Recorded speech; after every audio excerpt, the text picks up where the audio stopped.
Welcome, everybody, to Write Better Together. I'm John Myers. Hey, look, everybody, it's Emily Brooks. Hello, John Myers. What are we talking about today, Emily Brooks? Well, we have quite the list and quite the guest, as usual. We're going to be talking to the wonderful Amy McConnell, who has come back to talk with us, this time about writing and contributing to an anthology. This will be the second weekend in a row where I'm picking the guest brains for my own personal gain. I've never done that before. But we have a lot to learn, and these people know what they're talking about. Before we talk to Amy, we're going to have, well, are we going to have listener responses? Yeah, so we are, but I've worked them into the game. Yeah, so it's going to be different this time. So we're not going to have them before. We're going to have them after. We're going to be like, here's the listener responses. Oh, wait, you don't get them until the end. Yeah, and then we are going to, Amy's going to give you all a call to action. After her talk. We're going to have a Hey John Myers segment where I teach John Myers something, and then we're going to play a silly game that involves our listener response. Yeah, so the game is built around our call to action, our previous call to action. Nice. All right, so did you get out of your bubble lately? See an alligator or anything? So, yes, lots of alligators. Actually, lots of baby alligators. I don't know why there were so many babies, but I saw like a couple adults for sure, but they were like small. Lots of, I didn't know. I thought it was the same alligator when I kept seeing pictures on the Instagram. No, all those were different. Oh, wow. I think we saw 3 adults and 5 babies, not like at the same time, but like throughout the week. Anyway, if anybody's confused, I went on vacation to Florida to visit some friends and get some sunshine, and it was hot. Usually when we go a little bit earlier in the year and it's like still chilly, but this was like legitimately hot. And coming back from 85-degree weather to 30-degree weather and a snow event or winter event or whatever they call it on the radar was the weirdest and also most upsetting thing to me. Why did I leave? Like, we were like, can we just stay another week? Like, and I love snow. I was just like in summer mode, you know? I wrote a lot because I had time and I had time, like I wanted to, and I wrote, I think about 5,000 words of my book. But also, like, I write really well when I'm outside in the sun, and like I will sweat and be really hot and not even notice because I'm just happy out being outside. And like, it's actually weird how being back home, I've lost my motivation, which is interesting because we're doing a webinar on how to stay motivated. So it's like, okay, if I feel very motivated by all this sunshine, how can I stay motivated now that I'm back? And it's kind of jarring to be back with, incoming snow. So by the time this episode ends, we will have done the webinar, but the it. rebroadcast of it won't have popped up yet. Right. And so watch it because I have answers for this. That's and I'm great. sure Emily will have answers for this by then as well. It definitely made me think, yeah. Because, there's so many roadblocks that get in the way of motivation, and it's different all the time. And so you have to navigate it differently every time. But yeah, that's how I got out of my bubble, did a lot of writing, had a lot of sunshine. And you survived the alligators. Yes, I survived the alligators. How about you? I survived the alligators as well. Thank you. Thank you for asking. You did. You know what? Everybody survived alligators this week. Congratulations. If they're watching. Someone in a kayak they survived getting swallowed by a whale as well this week. Did you know that? Well, I've seen that video, but it was like a really old video. No, someone this week. It happened again this week? Yeah, so it proves that you can get swallowed by a whale all the time. Well, you can't be swallowed by a whale. You can be in the mouth of a whale, but they can't technically swallow you. Is that today's fact?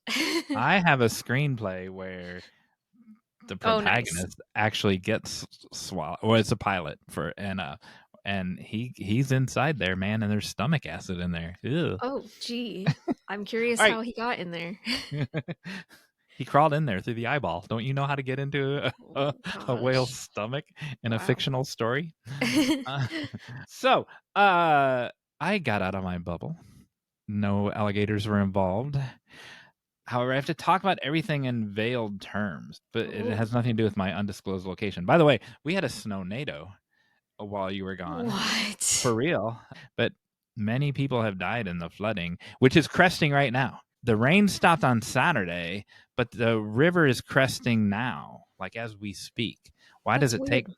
Yeah, why does it take 2 days? I don't know. I don't understand how water works. Anyway, all right. So I got out of my bubble. I went to it wasn't a webinar, it was a lecture by one of the nominees for one of this year's adapted screenplays. And I don't want to say who it was. I'm not even going to say what gender this person was. I'm not going to say which one it was. I admire the book. I read the screenplay. I admire the screenplay. But this person, I'm going to give you a quote from the actual webinar. When I read you this quote, you'll know why I'm not going to name this person. So the moderator asked, "What was your writing process and how did the adaptation come about?" That's a question that I imagine you're nominated for an Academy Award that you would have a cogent answer to for your audience, correct? Exact. This is an exact quote. "We embraced archival to give audience consciousness of this space.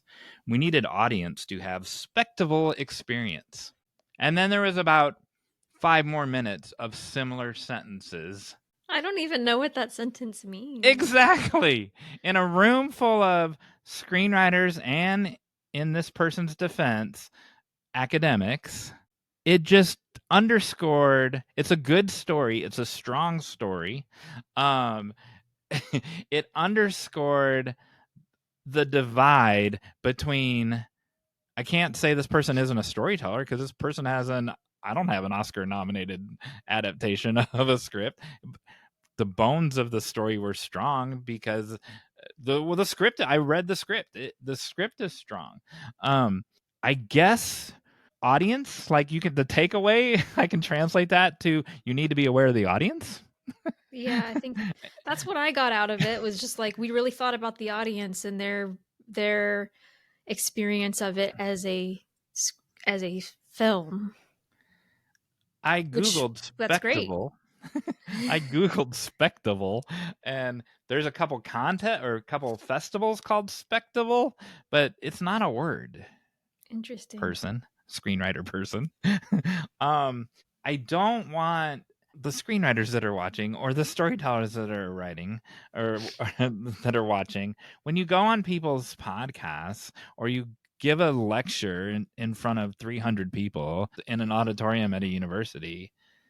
You need to connect with the audience who came. You have to be aware of the audience. Your answer involved the audience, Right. and Yeah. your answer spoke over the head of the audience. I'm an academic. I'm a screenwriter. Emily's an academic. Emily's a storyteller. We have no idea what those two sentences meant. Yeah, that's interesting. And so there's just this divide. Then someone that we both know pointed out that this script is interesting in terms of point of view. Okay. Now I've read the script. We just had an episode with Renee about point of view of characters, even though it's in book, right? Hmm. That Renee was talking about in novels. Screenplays, other than I always pronounce Rashomon wrong, but did I say it right? When you look at the story I from different usually say characters' angles, Roshamon, but I think you Rashomon. could be right. I'm not positive. Okay, now that you do see different points of view, but the script is 99 unless you're like an avant-garde rebel. 99% of the time the script is written from the point of view of the audience. That's what Mhm. you're telling the story. It's motion pictures. You're writing on the piece of paper what you want the audience to see. It's the blueprint for the film. I've read this script, and that's exactly what it is. And so now we have another academic making an observation in front of a room of 300 people that didn't help those 300 people, because screenplays are written from the point of view of the audience. Now, I know what this academic was saying, because there are different points of view in the script, in the film, but it wasn't written from different points of view. It was written just like if you were to write something in first person or whatever. It's written in audience person. It's written in what you want to see on the screen. And so I don't know what to tell you. Let the buyer beware. And I think those are two big takeaways that people need to be aware of. When, like, you couldn't find someone at the top of their game higher than that, right? You've been nominated for an Academy Award this year. Sometimes those people need a translator, though. That's all I have to say about it. Well, and there's a difference between people who are really good writers and know their stuff versus people who are really good writers and know how to teach. Like, it's a skill to know how to teach and how to speak. And I mean, it's something that I'm such a beginner at, and it is tough. And so it's a lot of writers aren't taught to teach what they do. They're just, they're just good at it. But that makes them good models. Like, it's a good model to probably read his or her script. Yeah, I think that, that's still a great way to learn from them. Correct. And the script is well written, and the book that's based on is well written, and it's on an important issue, as most Oscar-worthy films are. So great. I'm not denigrating the story or the storyteller at all. Yeah. I'm denigrating the the public persona or connection with an audience. Yeah. Interesting. Speaking of connecting with an audience. Yes. Here's someone that really knows how to connect with an audience. We should introduce Amy McConnell. Amy McConnell is a writer, editor, and publishing consultant based in Nashville, Tennessee. She formerly served as editor-in-chief and VP of Howard Books / Simon & Schuster. Before that, she acquired and edited for HarperCollins, where she helped launch a successful fiction imprint. Editing credits include numerous New York Times bestsellers and award-winning titles. Today, McConnell works with celebrities and artists of all stripe to create best-selling books. She founded and directs WriterFest Nashville, a gathering for writers of book, song, and film, and she lives with her family in Franklin, Tennessee. And if you haven't seen our previous episode, I can't tell you the number, but we did talk with Amy in a previous episode, so you should go check that one out too. We did. She's amazing. So here's our conversation with Amy McConnell.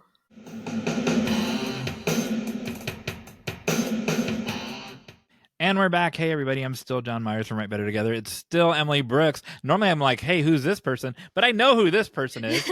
But why don't you tell the viewers, the listeners, who this person is? It's Amy McConnell. Oh, hi, guys. Welcome back. Glad to be here. Thanks for having me on. She's very real, I heard. And I'm so glad to see that your plant is still living. Oh. I walked in this afternoon and there was a big fiddle fig leaf on the floor. And I was like, did I forget to water? Oh, no. I've killed so many houseplants. So that's why I'm like, that's good. That's great. It's been there. She's good. She's thriving. Yeah, there are so many metaphors for fig plants. I don't know if you're familiar with the fig plant. But oh, yeah. Very meaningful. And then I have a money tree. Right. So my money tree is thriving up in here in my corner of my room. Like I have a feng shui thing going on. Oh, yeah. So. Well, fortunately, that's why we brought you on to talk about the metaphors of the fig. I don't know anything about this. Tell me your top 3 metaphors for the fig plant leaf tree. Are you a fan of Hamilton? Are you a fan yes. of Hamilton? So yes. there's this part in Hamilton where George Washington talks about how he refers to Judeo-Christian scripture, and he says it's written that everyone should sit under his own vine and fig tree, right? Oh. So that's a fun little Hamilton reference. Wow. And then I was just reading a book wherein the woman was eating figs, and it was like a very sexual metaphor. So we won't go down that road. Right. But yeah, there are a number of. It's a rich. I know it shows up in the Bible like a lot, like Jesus curses a fig tree. Right. He says, Nathaniel, he says to Nathaniel, I saw you under the fig tree, Yes, yeah, there's which that is one too. like the fig trees in that time was where rabbinical scholars would sit around and debate like the meaning of life, etc. Oh And so wow. that reference was meaning like, I know you're a thinker. I know you're somebody who ponders and thinks deeply. So yeah, there's a lot. I've never heard that before. Wow, I Me always either. I wondered what love that that. meant. Yeah. Yeah. And also Just, figs are just delicious, so. and there's the fig Newton. I mean, Oh yeah. But wait, you're under a fig tree, so you're our font of wisdom well, I mean, right I'm now. contemplating wisdom. I don't know that I have any, but I'm Oh, contemplating. okay. Wow. We've learned so much already. I know. I can pack it in, buddy. I can pack it in. Thanks for having me on the Write Better Together podcast. I love writing with course. people. It's my favorite thing. We love having which you on. like is perfect segue to what we want to talk about, which is writing with other people in an anthology.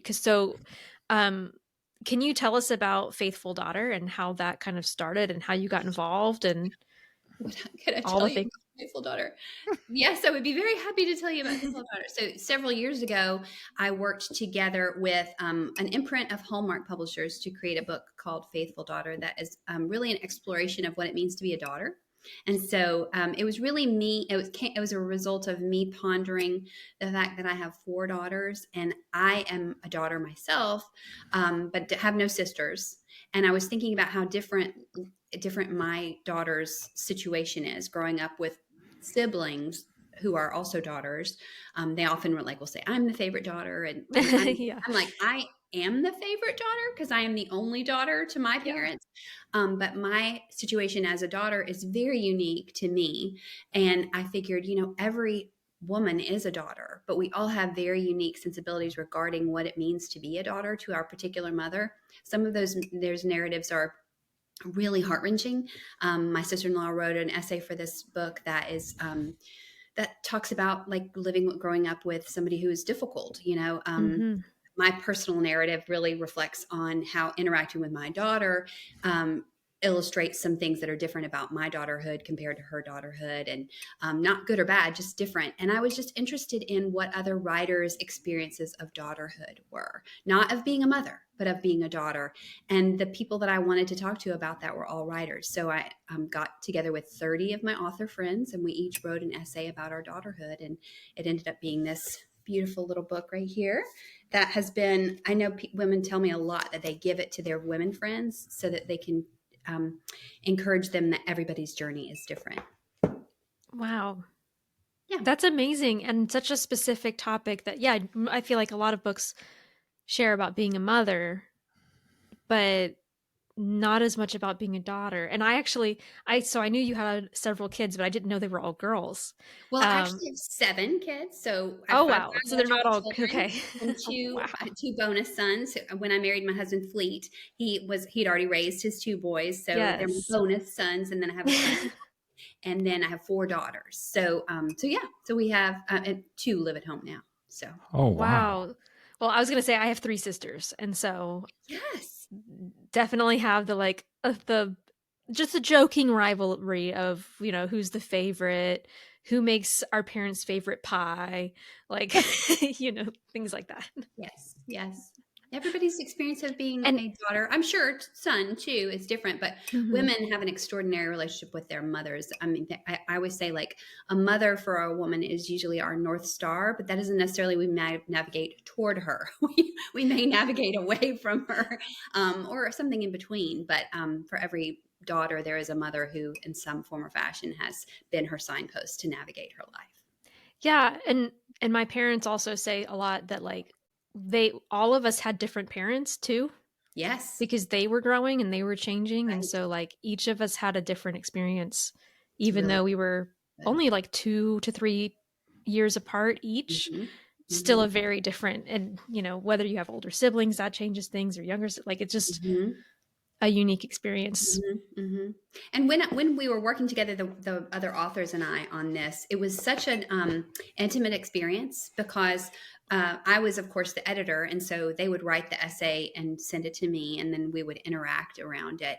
And it was just such tender material and then, of course, as their editor, I needed to interact with it. I didn't interact with it in a way that was ruthless and by any stretch, but I was definitely, I, would poke and prod and say, like, is this honest here, or are you fully sharing this full story? So we had a very, it was more intimate than usual, perhaps, for that reason. And it really bound us together in some special ways. So, yeah, I'm really proud of the whole effort and the women who were vulnerable on the page. I feel like the editor, Jenny at Dayspring, which is an imprint of Hallmark, she did a great job, I think, of packaging the book and also making sure that the tone of the book stayed, the narrative arc was there. That's always something that you want to hold lightly, but also make sure there is an arc and then it ends well, right? So, yeah. So I'm really proud of how it turned out. And I hear a lot of people say that it's helped them through tough seasons when they felt like they were over fixated perhaps on that relationship that is so hard to understand if you're outside of that experience, which all of us are outside of it in some way. Through different life changes, they felt like it was a companion on a journey, which is the ultimate goal for me. So, yeah. I love that. So let me ask you this: the arc, did it appear? How many writings are in there? I think there's 31. Okay. Did it appear through the 31, or were they assigned certain points in the arc? That's a great question. Yes, we did find some places where we needed some levity, and so we specifically tapped someone for one that was a little lighter, and we chose one that was sort of the penultimate one for the ending, and to make sure it ended in a certain way, and we rounded it out as we went. But there were certainly, how it is with any work of art, you kind of morph it as you go, and we were definitely able to do that by way of bringing in the right voices to complement the existing structure. The anthology that it didn't occur to me, because I haven't read this. It didn't occur to me that, like all good nonfiction, there's a narrative, right? And all good memoir, there's a narrative, and that there would be an arc, because the two anthologies I picked up, which I won't name, one was subject broken into themes. The other one was held together through theme, and then the theme was like, I don't want to say the subjects because it might give away who it is, but the theme was broken into subjects. Neither one of those they were more encyclopedic, and it would make more sense for it to have a narrative. Well, I'm not saying this is a superior approach. I'm just saying, right? Like, I hope people. But for that intimacy between the reader and 31 different voices, I think that's an important distinction. Worked for us. I mean, I certainly, if there is an anthology that is, say, held together by way of being the best, for instance, like I'm always a fan of the best short stories of, the American fiction best 100 stories, those kinds of things. Then you, as a reader, like somebody somebody chose these to be top for some reason, and I'm going to read them in the order that they're presented, which may be alphabetical, and that's fine, mm-hmm. But in this case, I wanted it to have a little bit more harmony across the stories. So that makes a lot of sense for that material. But I can see how it really depends on the topic, mm-hmm. in so many ways. That's what I would vote. That would be what I would vote. You really have to think about the end consumer too, like what's going to consumer. My publishing background is showing the consumer, but the ultimate reader, like what are her needs and what is she mm-hmm. going to, what's going to suit her best? So, and try to serve that need. Or him, John, obviously. I didn't feel excluded. Don't worry. Did the 31 voices at the time when they were creating, did they have a target reader, or did that happen as the project developed? Like, what did they have 31 different target readers, or the authors of the essays didn't know if they would make it into the collection or not? That was my choice, because I was the editor. So I asked people to write essays, and not everybody got to be included, depending on Gotcha. whether they made the cut or not. So, And so that when the pieces were created, the creative didn't know who the end reader. Well, and they had an idea of the topic or the themes, but did they have the narrative in their mind? for me, so each one is crafted as it should be able to be. It should stand alone. So I actually just told each of them, like, write your story for me, because I'm trying to understand my daughterhood. Will you tell me about your daughterhood? What does that look like Oh, for you? I like Whatever that. you like. And so they don't, they're not Dear Amy, but they were thinking of me as the end reader. And then when I read them, I put them in the collections order that they're in now. So were these like submissions, or you actually solicited certain people to write? I solicited certain people. Okay. So this for me was like, I'm in a unique position where I know a lot of writers. Right. So I told people that I care about, I'm doing this fun thing. Would you like to be invited to this literary party that I'm throwing, this literary cocktail party that I'm throwing, if you will? We're going to talk about this thing. Would you like to talk about it with us? And so friends thought, this is something that I would do, whether it makes it into the collection or not. I'm going to write this because I want to think about it with Amy. And then if it gets picked up, then hooray, So yeah, that's how it worked. And we talked about that the last time you were on. That's your superpower, man, is connecting people to things and to projects and with other people. And throwing parties. And throwing parties. So you kind of know, like, instinctively, you kind of knew which people to invite to start, as opposed to randomly, because that's what you do. Yeah, that's true. I think you're right, John. That's cool. Yeah, I mean, it's a unique position to be in, and it's I recognize that it's pretty special, and I'm really lucky. I'm really lucky, and it worked out well. Yeah, I do that a lot, John. I like to bring together writers together with other writers, and I like to connect writers with the people who will make their craft better. It's just the joy of my life. I love writers so much. And here's the other cool thing is that no one else could have done this book, right? Because you're the glue, you're the conduit, you're the connection maker. And so someone else could have done a similar book, but it wouldn't have been the book that the reader has in their hand, and it wouldn't have connected the way that it does. I'm getting all goosebumpy again. That's just amazing. Art is so beautiful that way, right? Like, if we're the right person for our project, we can't not do it, right? But if we're not the right person, we shouldn't do it.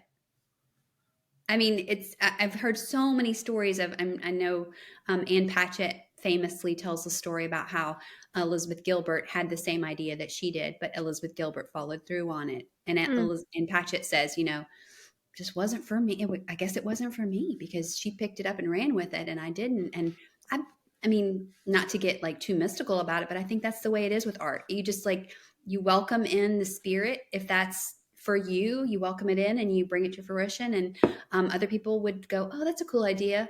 I'm going to go play dominoes. It's just not for them. But it is, if it is for you and you run with it, then it's a joy. Wow. That's good. And also earlier you kind of answered one of the questions I had, which is, if you're to create or edit or compile a kind of anthology, like how do you decide who to have, and then how do you gracefully turn down some of the pieces because it doesn't fit, it doesn't fit what you were trying to do. And so it's interesting that you solicited all of those, but with the very clear expectation, not everybody is going to be able to make it in. And it was kind of sad. I mean, it was definitely sad when some of them didn't make it. I remember one of them had to pull out of the submissions because what she wrote ended up getting picked up by someone else. Two had to get picked up because it got picked up by somebody else. For great reasons. And they hadn't, one of them had started the essay in another form and morphed it for me, and then went back to the original source and said, actually, I finished this. Would you like to pick it up? And it got picked up by a bigger place than me. And then the other one had actually written it fully fleshed out, and it was going into a literary magazine, and she pulled it for me. And then her major publisher picked it up for a collection, like her own collection that she was putting out elsewhere. So, that's right. Those pieces were supposed to be written. They just weren't supposed to go into my book. I'm happy about that. There were also some that didn't make it into this collection, but I know those people needed to write them. I feel really good about the fact that they wrote them. So yeah, I mean, nothing with us, like the economy of art is so beautiful. Like there can be stuff all over the cutting room floor, and you're like, man, I wrote 40,000 words I'm not using. What? But nothing is wasted in art. Like it's all for something later. You always figure out, oh, that's why I needed to figure out how to transcribe 40 interviews. Like, oh, that's why I needed to, there's if you stay an artist, if you continue to create, you'll always figure out nothing was wasted. So that's my point of view. I love that. If you think about it, stay with me now when I'm going to take you on this little journey here. If you look at each one of our episodes as an essay in this anthology, that the Write Better Together, John Myers Emily vibe is what the vibe that Amy McConnell has to bring all those people in. We reject guests a lot. No, I don't say a lot, but often. and we seek out the guests that we know that will vibe with us, and as we get more popular, we reject more because we're getting publicists saying, hey, this guy wants to talk about his Western or whatever. And that's not our vibe. And already in the however many minutes we've been talking to Amy, we didn't know what words were going to come out of her mouth, but she's already brought up Liz Gilbert. She's already brought up mother. Well, the whole thing was mother-daughter relationship. And so Lucy needs to watch this episode, right? Because from what she's talked about, and this episode will help her, just like what Amy just said, that some people wrote these things that didn't wind up in the book, but it helped them to write them. And I'm getting all goosebumpy again. But it's similar. So when you ask, like, how do you know? You just kind of know. Like, you've brought in great guests onto the show, and I've brought on great guests onto the show, and we just kind of know who's going to work. It also, I mean, it's fair to bring up. I mean, if you're in this discourse, there are some objective goals that you need to meet, depending on what your project is, right? Like if I were doing an anthology of romance stories, right, for a popular audience, then I would want to bring in some people who already have an existing audience, right? Like a strong following, a strong platform, and then some debut voices. I would want to round it out with different kinds of romance stories, right? Like it just, you have to figure out what your objective is, and then work toward that objective. For me, I really wanted personally for it to reflect like a gathering at my home, right? So I wanted it to feel like coming to my home and spending time with me and talking about mother, like being a daughter with me in my home. So I used the analogy of a literary cocktail party. Who would come? Like, who would I invite? And when, like when I was thinking about it, I was like, oh, well, we need somebody who's not quite so serious, but we need somebody who can really go serious. And I populated the guest list with those people.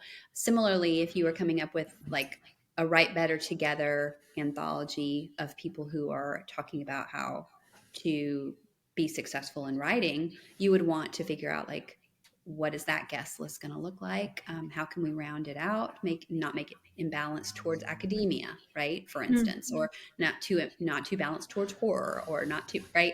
So you'd want to round it out in some form or fashion. So thinking about the end in mind, obviously, is a wise choice when you figure out who to invite and who to not invite. That's so perfect. Thanks. What else you got? Come on now. My mind is racing. You want me to ask y'all some questions? Sure. So My mind's racing. Emily Brooks, Sure. do you Pick guys, our brains. Do you guys edit each other? And if so, what's your methodology? So yes. Go ahead. When we You can answer wrote first. Write Anyway, we did edit each other. And I'm trying to think methodology.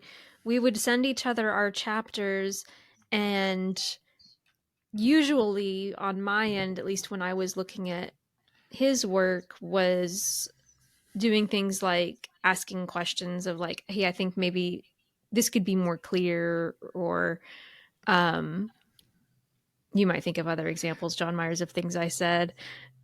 Because we went through a couple rounds. Like, I feel like we did get into copy editing actually pretty quickly because we knew what we had was like, if we knew that this part was going to stay, then it would stay and we'd copy edit it. But there are also definitely like just a few little developmental things that I would ask on my end. So did you line edit using track changes and margin notes in we Word? used track. That's what we did, right? We used track changes and margin notes. So I think we used Google Drive. And I would say 80% of Emily's editing on mine was, I don't, tell me, I like, what is it? I don't know what you're saying here, right? And you didn't explain this well. She just said it much more politely. And then when I would make the explanation, 80% of those explanations wound up in the book, because if she didn't understand, and she knows me very well, and first of all, I respect and listen to Emily 100%. And so if I didn't respect what she was saying, then I'd be like, oh, that's your problem, right? But I didn't do that. And so that explanation, it occurred to me on like the third one. I'm like, well, this is what I'm telling her is what I need to tell the reader. And so then I would readdress it, and then I would just say, okay, I reworked this part. Look at it now. And then sometimes she'd say, I still don't get it. And then sometimes she'd be, oh, now I get it. Thanks. And then on hers, I will guarantee you it was much less, but both 2 or 3 times I would say more of this. Oh, more, yeah, that's true. More of this. And expound. Because I got goosebumps on so we each did 15 chapters. If I got goosebumps on 13 of them, I wanted more just goosebumps on 3 of them or whatever. And so that, yeah. So and we did all of that in the margin notes. And so like what he's talking about when we were going back and forth, all of that would just be like comments, where I'd be like, what does this mean? And he would explain it. And then I'd be like he said, it either I would get it or I wouldn't get it. And then he'd have to keep explaining. And then eventually he'd write something and I'd see the changes and be like, this makes a lot more sense. Awesome. There were a couple things I didn't change. And I don't remember how that, I don't remember why I wasn't resistant to the change, obviously, because I changed 80% of them. But there were a couple that I didn't, and I don't remember how those, like, what did I say when I didn't change them? I don't remember. It may be that you changed like just a word or two. Like you found a way to make everything come together in a more simple way than like just rewriting it. Okay. If that makes sense. That's kind of what I remember. And then with the one that I remember the most is that I had briefly mentioned women's cycles. Yeah, chapter 27. How it impacts your writing life. And he was like, more. And so I ended up writing like a whole other page on women's cycles. Because that's half the audience, and no one ever talks about it. I wouldn't have done it if he hadn't told me to. So Write Better Together 2 is all about menstruation, the entire book. But it's important to talk about things that other people don't talk about in a writing book. Yeah. All right. Well, you started to ask something else, Emma, or Amy, and then I interrupted. Oh, no, I was just thinking about how Google Docs lets you know when anything changed in the Google, like it gives you alerts, and that drives me bananas when I'm Mhm. sharing a document with someone. So I love to just send red line Word documents back and forth for that reason. But then you can sometimes forget which version you're on. So that's a downside of it. But Yeah, that's true. It is kind of messy. I wish there was a bit of a cleaner way to do it. But yeah. it just will come up if you're doing a compilation. It will come up whether you're sharing that Yeah. via Google Drive or whether you're sharing or Google Docs or whether you're sharing it via. For me, I like to have one document for me as the editorial at the managing editor of a compilation. I like to have one file that's my file, and then I have a document that I go back and forth with the author, and then I'm the boss of what goes into the ultimate manuscript. But you have to figure out what works for you as the editor, what's the best style for you, and you also want to make sure that your artist knows that they have it's not going to go to print without their thumbs up, right? Mm. They need to feel like they have some level of ownership and control over that ultimate publication. So there needs to be some point in the editorial structure that is a sign off. Like, this is it. We're not making any more changes. This is what we're putting in the book, the compiled book. That's an important trust factor. What does that look like in terms of whose book is it? For me, I wanted to make sure it was like that they assigned the rights to me, but that the copyright was theirs. So there was a document between us that signified that they were giving me permission to use it in the book in perpetuity, but that it was their copyright for the original story. And would that be the same if there were 5 people instead of 31 people? That's my position, that would be the case. I mean, certainly there are other instances where the copyright holder is the ultimate publication, but I don't know if that's a consideration for each individual publication, I would think. I don't know. I'm not an intellectual property lawyer, but I would want to always give credit to whomever created the work. There are such things as you know, right for hires, where a ghostwriter gives up their right to own the property, and I've done that many, many times. I'm happy to do it. Just depends on the project. So if I pull it up on Amazon right now, it says Anthology edited by you. Yeah, it says Amy McConnell and friends. And so I think all the authors are listed on. I know all the authors are listed in the metadata, so you could find all the authors there as well. And if they're already published author, it's listed on their author page as well through them. One of our guests, I don't even remember who it was. I don't think you can do that. I don't think you can have all of them. I think Amazon only takes a certain number of authors, because Gotcha. I have been that one of those authors that are multiple, and so that it pulls up on the back end as being assigned to me. And you can't have 30. That's too many. But they're in the metadata still, so you could search by them and find it. Gotcha. Someone that we had on, I think we've had 2 on now who've contributed to Chicken Soup on the Soul for the Soul. And when you click on her author bio, and I apologize, viewer, that you're the author and I don't remember which one you were, that it shows which ones she was in, because she wasn't in all 100 of them, obviously. Chicken Soup for the Soul is its own planet. So I can't speak for Chicken Soup for the Soul. It's an enormous entity. Right, and so if she was in 3 of them, it listed the 3 she was in. It didn't list the whole series, obviously, the giant universe. What is I'm going to I have the Writer Fest podcast, so I like to ask questions too.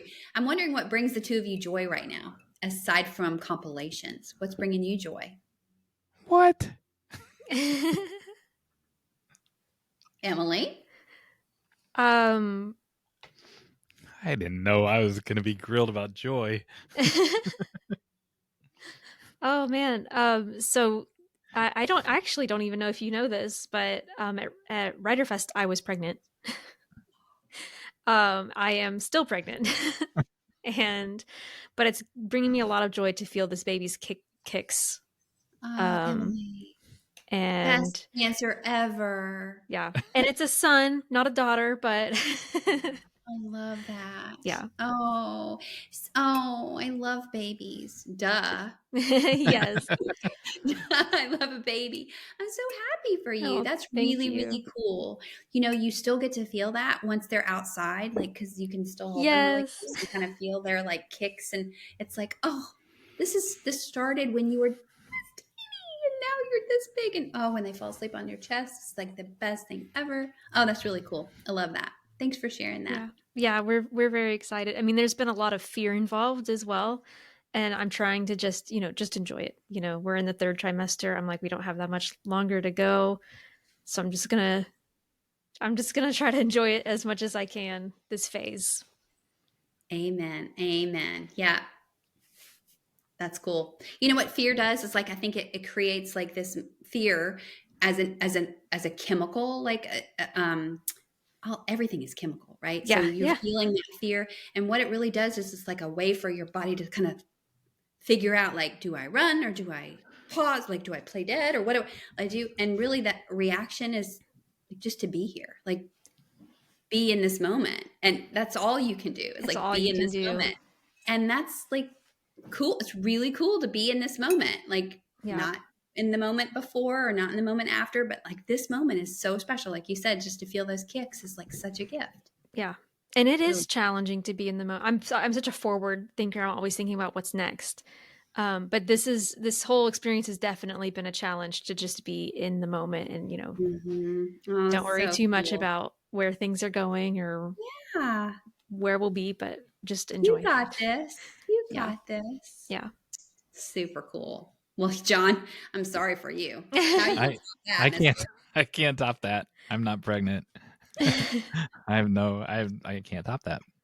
I got some rosemary potato chips at Aldi yesterday. They were fantastic. They brought me much joy. Hey, look. He was so excited about them that he sent me a picture. Rosemary? Rosemary? Yeah, they're very good. Cool. Um, The little things. so you're actually involved in what brings me joy now. Forget the babies part now. And that, so I always work. I never sleep, right? And I'm productive, but I'm slow.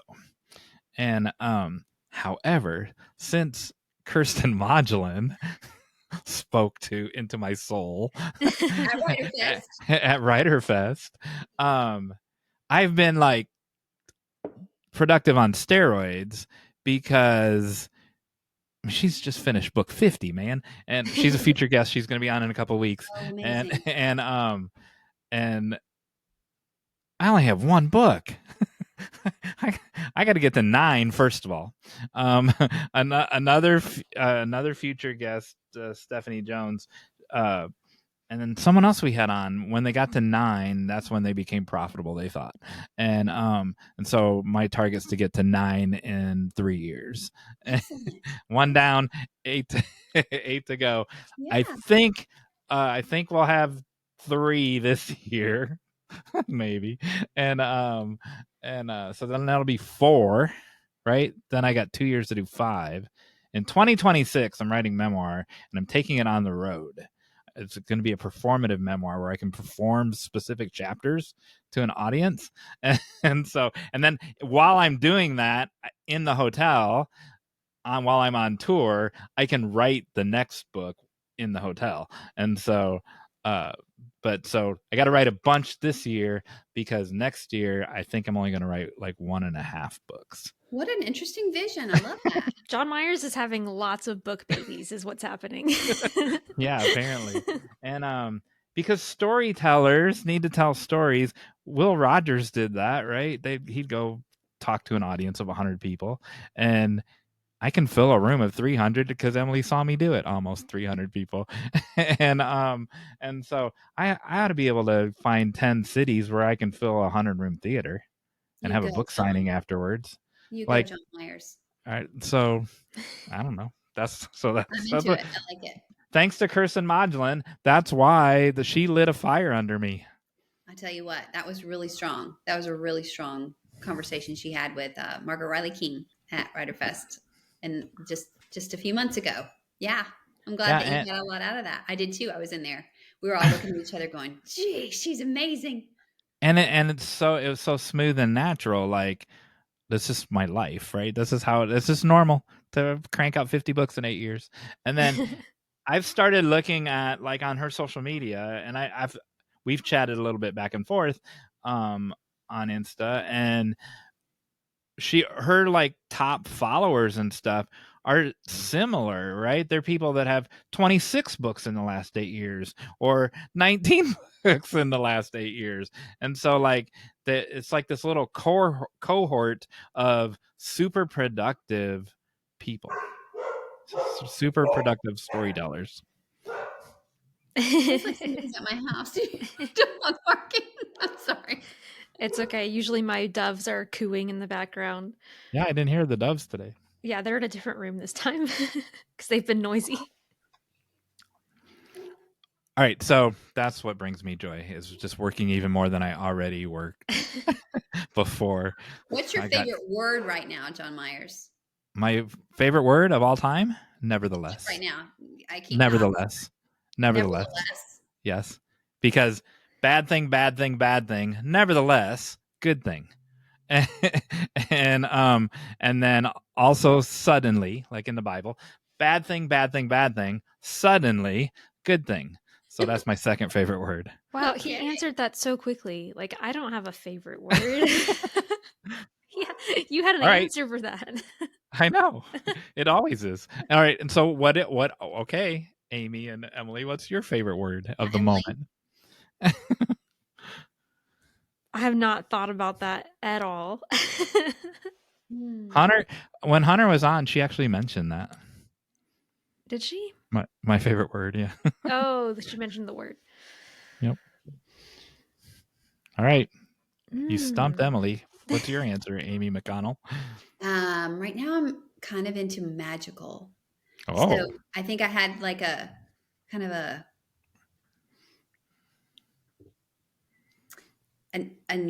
cognitive bias against the word magical for a lot of years, for various and sundry reasons. But lately I've been thinking about it in a very positive. I actually read a book that changed my thinking around it. The Jennifer Moorman's book, The Vanishing Life of Josephine. Um, and it involves some magic, and I was like, oh, this is my kind of magic. I like this word. It just opens up possibilities in a new way. And I had to kind of reframe the word for myself.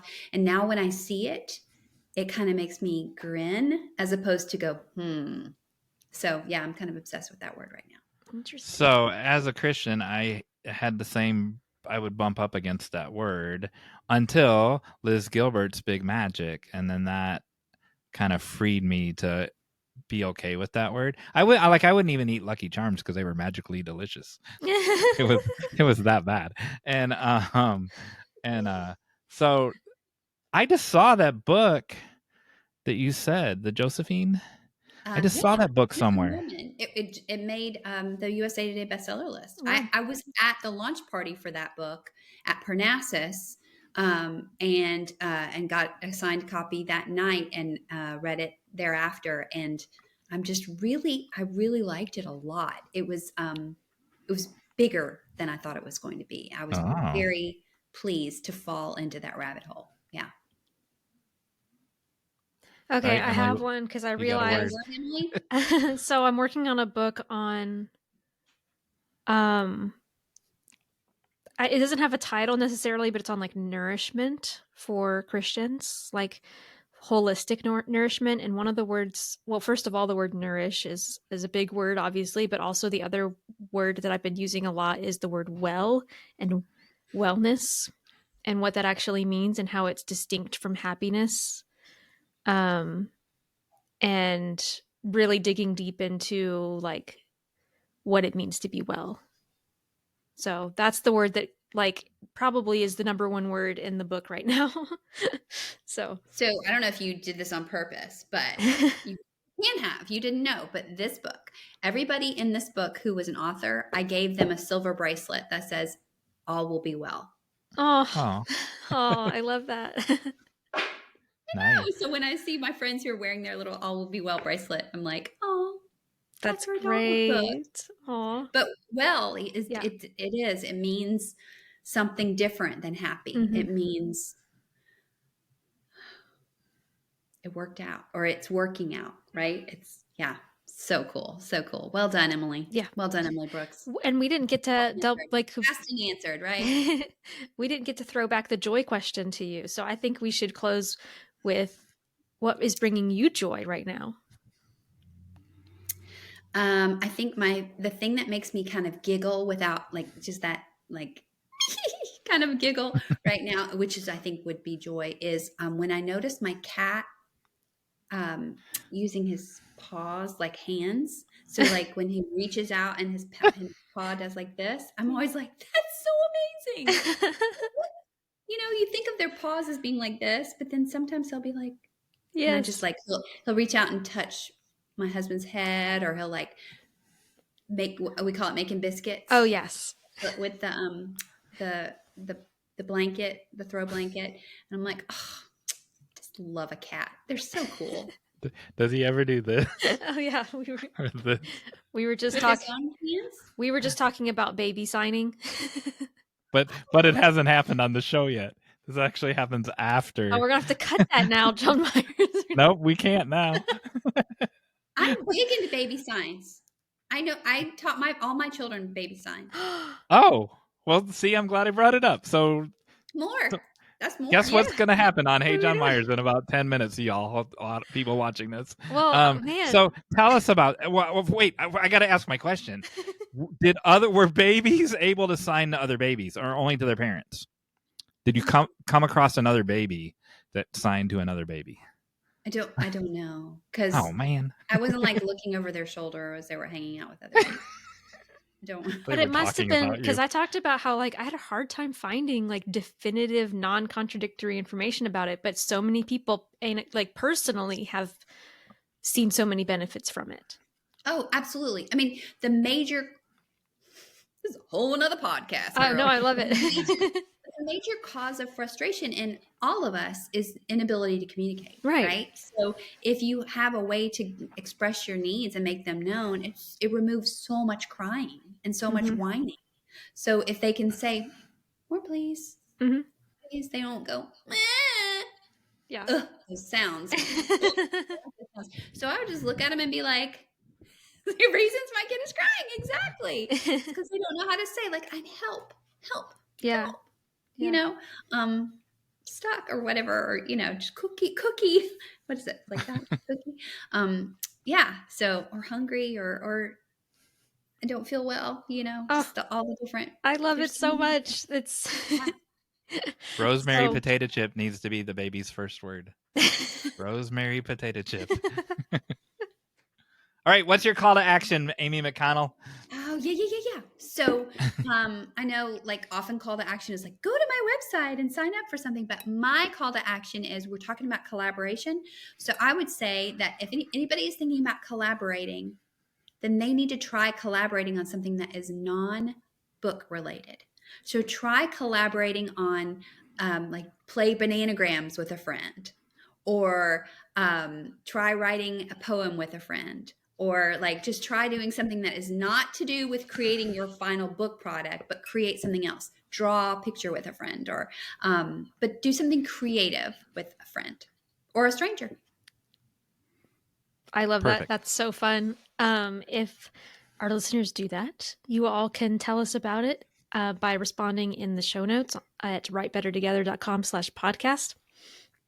Or you can respond on social media when we share this episode. Or on Slide YouTube. up on our DMs, the WriterFest DMs, the Amy McConnell DMs, and let us know what you're collaborating on. That'll be fun too. Absolutely. Perfect. Thanks for having me on, you guys. Thank Thank you. you. Always good to see you. It's always fun talking with you, Amy. Wonderful. Told you she was real.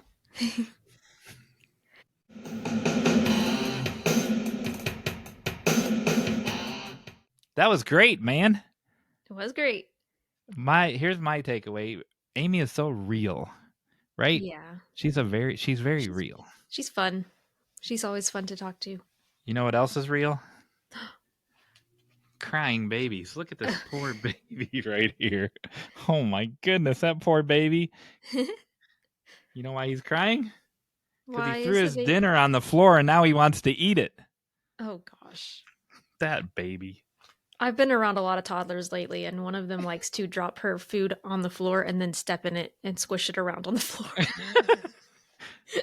Without crying. Without crying, but with lots of giggling. Made me giggle. Hey, John Myers. Yes. Speaking of crying babies, Yes. what is one way parents might be able to mitigate babies? I don't know how to ask this question. I can't believe it's related to crying babies. I was gonna say mitigate baby crying, but I feel like there's like a numerous answers there. I'm trying to be more. I know the specific. number one answer. Is that what you want? Is that what you're asking me? The number one answer. The number one way to mitigate a baby crying: cold hard cash. Oh my gosh. You wave the wad of ones in front of them. You're like, listen, baby. Maybe this will change your mind, and you I thought start you were gonna whipping say off dollar something bills. like feed them, change their No. diaper. Give them money. Green money. Let me ask you another question. Yes. So while I was with my friends in Florida last week, they have a toddler, and they would be asking him questions, and he's very like at this point is still pretty nonverbal. He can say a few things, but he knows what you're saying, and he would do this a lot. Oh. I am tapping like my fingertips together. I see that. And I think a lot of times he would actually do this where he kind of touched his palm, but I don't know if that was just like he was doing it Wow. differently. But what does that mean, John Myers? We tell people like when you have anxiety and or about to enter a panic attack, that's a good strategy to touch, right? If you touch and make yourself aware of your presence, That's interesting. that you'll break out, that you can, not always, but you can, it can help you break out of the anxiety that you're about to enter into, and maybe not have to enter into it. Sarah Jackson Coaching says that. You say that. I think we say that in our book. I don't think I've ever said that, but that's cool. Okay. I think so. That's what I think this baby was doing. It's being incorrect, present. but it is a good fact that you just threw in there, but it's not necessarily what I'm getting at. What he was doing was sign language. Oh. Now, some people debate that it's not really sign language because it's not a full language. So it's baby signing.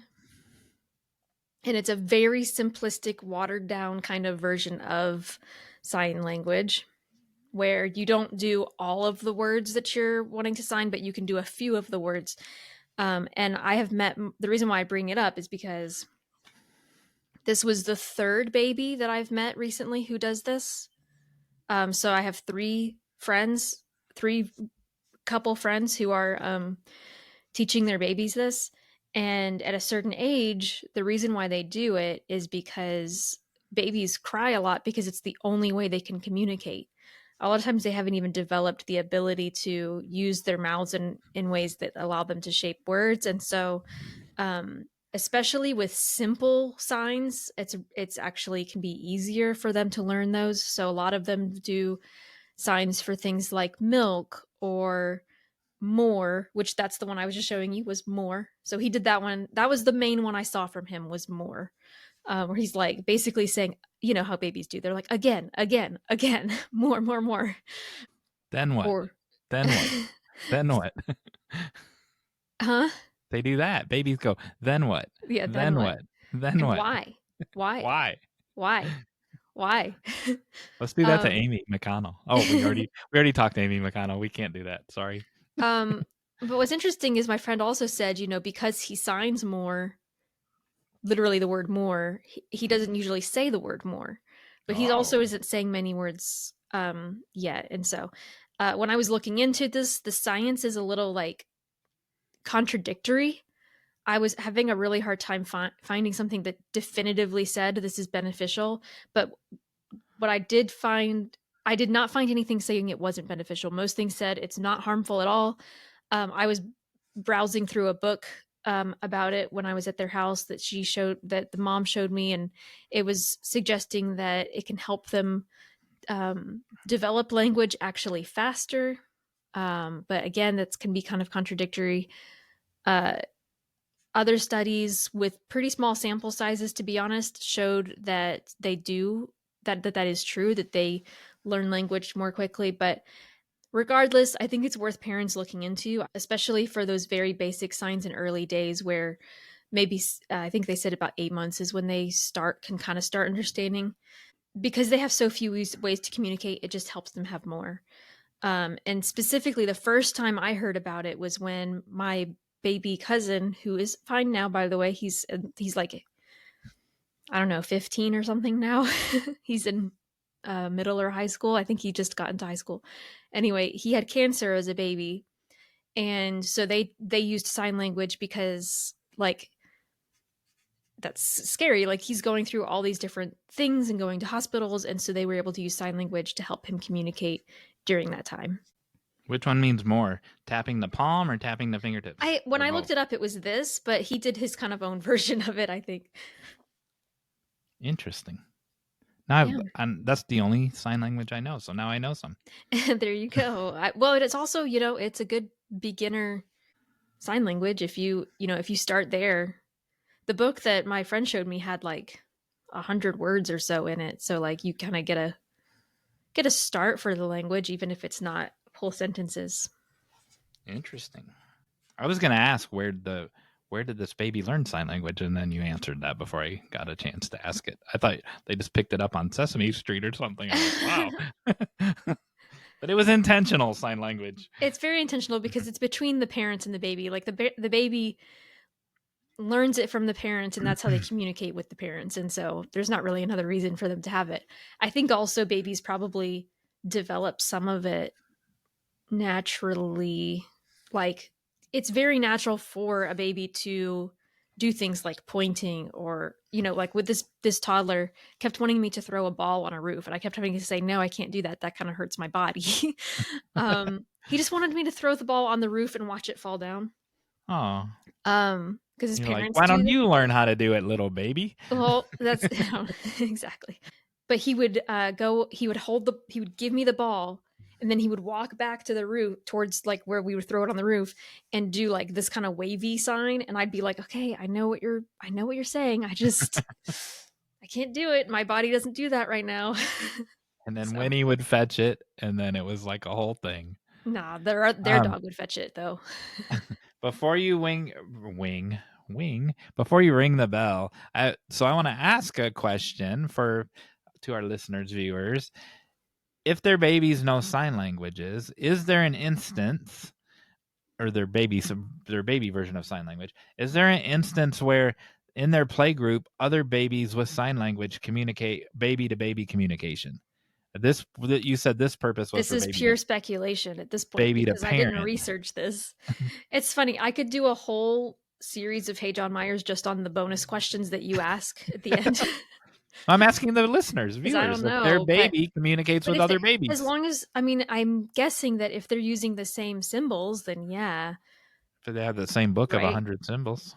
Um, as long as they're both using like ASL, which is, again, it's not full ASL, but if they're using the same symbols, then that makes sense to me that they could, if they knew. I just wondered if they relate it to communicating with their own parent or if they relate it to just general communication. So, Yeah, babies, if you're watching, yeah. Let us know. let us know. And listeners, if you're watching, well, actually, listeners are watching. If you If you're still watching at this point. if you're still watching at this point, thank you, and we would love to hear from you. I haven't updated that list of call to actions on our website in a while, but I need to do that. We have so many calls to action that we have given on this show, and we would just there's no deadline. You can go back there and just find one that sounds fun and send it to us, and we'll share it with everybody. So do that. We also, if you're getting anything out of this podcast and you're new here, then we'd love for you to subscribe so that you can keep hearing from us, and also so that you are up to date. In fact, if you go to our website at writebettertogether.com, you can subscribe to our newsletter and also be updated whenever we have webinars or other opportunities. Well, I think that means it's time for the final act.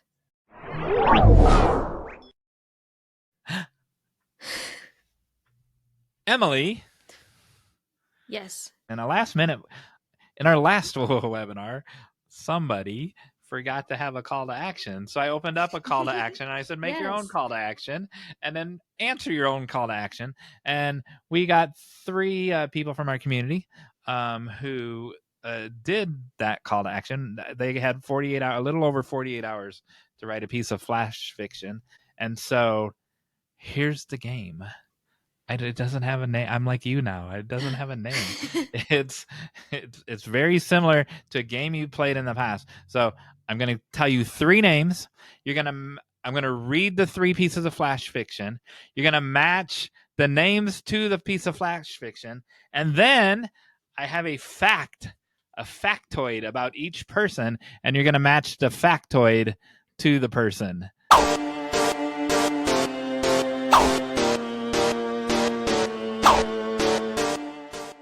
And so you have to get all the equations right to win. Dun, dun, dun. No, it's not rosemary potato chips. These gummy Oscar Mayer hot dogs. Oh, my word. I'm starting to think you really were the person who gave me bacon cotton candy. Nope. And that's the last. I had a 3-pack of gummy things that I've used over the last year. I waited till you were sick to your stomach to show you the final grossest one. All right. Okay. So the 3 people are, the first one is Sheila Gunlock. The next person is David Corbley. Of course, it's Dave. Of course. And the third person is the Emily that goes by Miley. Miley. Without an E. She has no E's. She doesn't have an E in front of the Miley and doesn't have an E in front of the thing. All right. So these are in no particular order. The first one is called Bitter End. So I'm only going to read, like, one of these is 5 pages, one of these is 4 pages. I'm only going to read like the first page of each one, and then just to save time. And so here's Bitter End. With shaking hands, Ella gripped the wheel, maneuvering the Bobby Burns away from the jutting rocks near Carver's Pond on the east side of V-Mile Haven Island. Letting out a sob and taking a deep breath, Ella pulled the sleeve of her t-shirt out from her Macintosh to wipe her stinging eyes. Almost there. She could barely hear her voice as the wind ripped it away from her to mingle it with the pounding waves and rushing wind. Letting out a primal cry, she gripped the wheel tighter, shaking her head at her current predicament. It seemed easy. Get a divorce from Gary. She tried convincing herself that he was a rational man. Rational in his business concerns, a master negotiator, irrational when it pertained to his possessions. To be painfully frank, she was a possession. It was a constant puzzle. Should she be silent to avoid saying the wrong thing, or be accused of being sullen and uncommunicative? He declared he was only protecting her. The end began with his insidious lectures to their daughter, Claire. All right. The next one is called Good Night Friend. Good night, friend. Good night, friend. In the great big world of blue, there has never been a friend like you. One who would call me when the days were tough. One who sent flowers when nights were rough. And then there was a new day for children to run and play. Tomorrow, tirades and supper too. 2 little girls gave dancing a whirl. 2 little boys out chasing a squirrel. A little toy doll, a little toy truck, stepped on them both. just your luck. Screams over the tangles in her long blonde hair, spikes sticking out, his red hair everywhere. Dishes piled in the sink, not a quiet spot to just sit and think. Hang up the coats and pick up the mittens. Take out the puppy one last time. And don't forget to feed the kitten.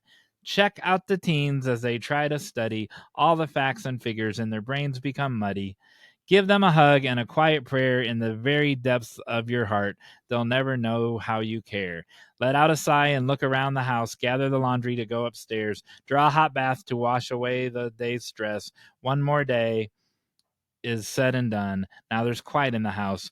Where's the husband? Asleep in his chair. Good night to dishes. Good night to wishes. Good night to bills and everything else. Call me and tell me your day, the battles you have won and lost along the way. And then the last one is called Tempting AI. I thought we had no cuss words on this show. Tempting AI. AI, if you could be like God, what's the first thing you would do? I'm sorry, my algorithms aren't allowed to consider that possibility.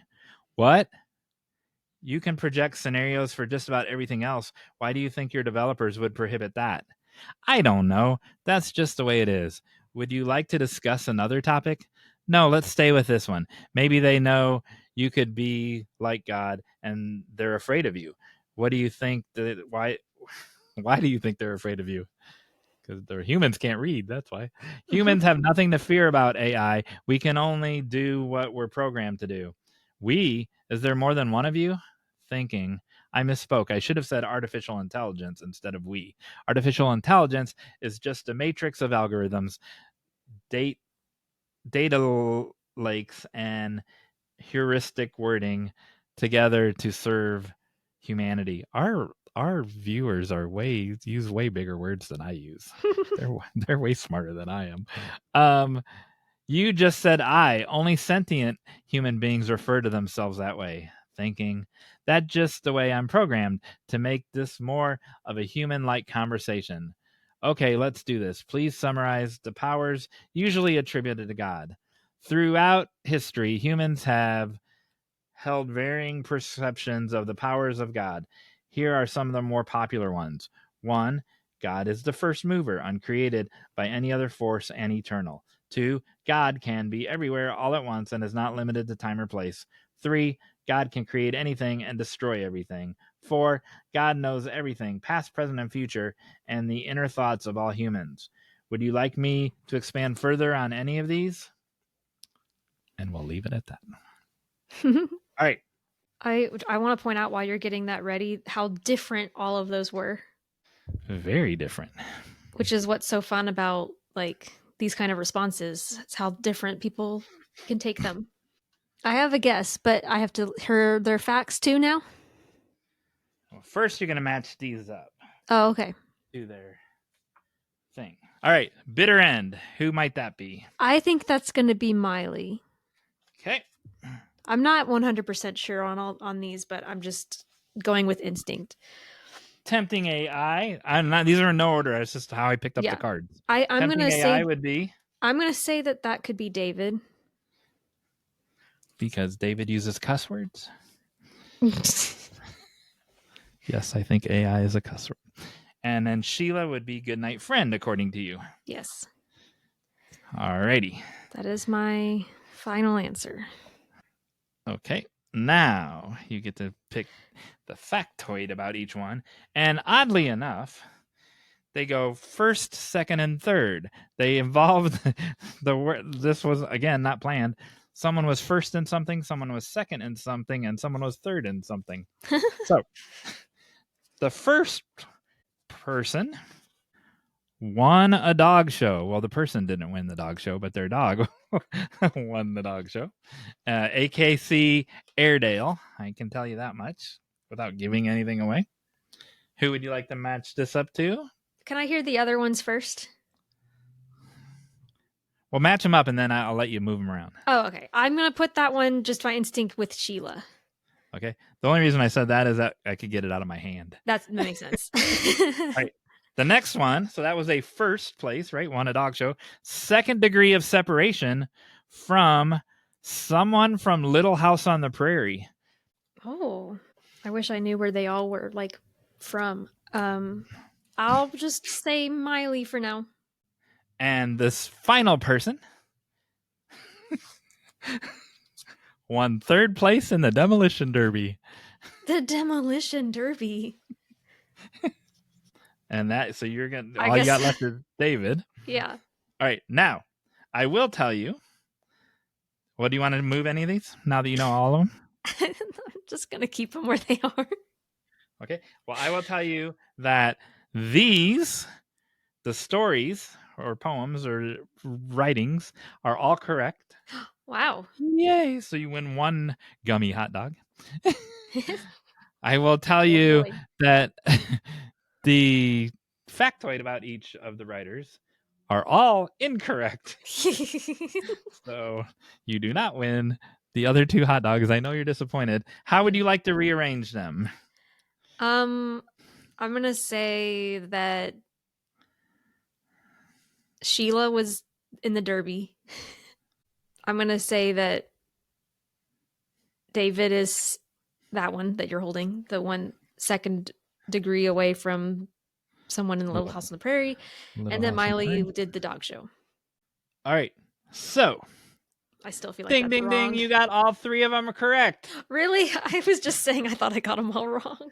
Sheila won 3rd place in the Demolition Derby. Guess who won 1st place in that same competition? Who? Her mother. What are the odds of that? David is 2 degrees of separation from someone on Little House on the Prairie. Guess who that might be? I have no idea. If I watched this podcast, I would guess it would be Liz Gilbert, but since she keeps coming up. However, that was my guess, and I was wrong. He said it's Colin, the narrator, the voiceover dude. Oh, wow. That voices every episode. And he spoke at WriterCon last year. So clearly neither one of us went to that session. Oops. And but wow. yeah, so David said he had a great session, and so sorry that we missed it. And Very last cool. but not least, Miley, well, not Miley, but her dog, an Airedale, won an AKC, like Washington, D.C. area dog show and got invited to Westminster dog show, and she turned it down. Wow. She did not want to go be on the Best in Show. So there you go. Awesome. The things we learn about our people. I think I've mentioned this on the show before. I was born in Laura Ingalls Memorial Hospital. Oh, wow. Very cool. The little hospital on the prairie. Awesome. Is that it? That is our show. That's all, folks. And we couldn't have done it without you.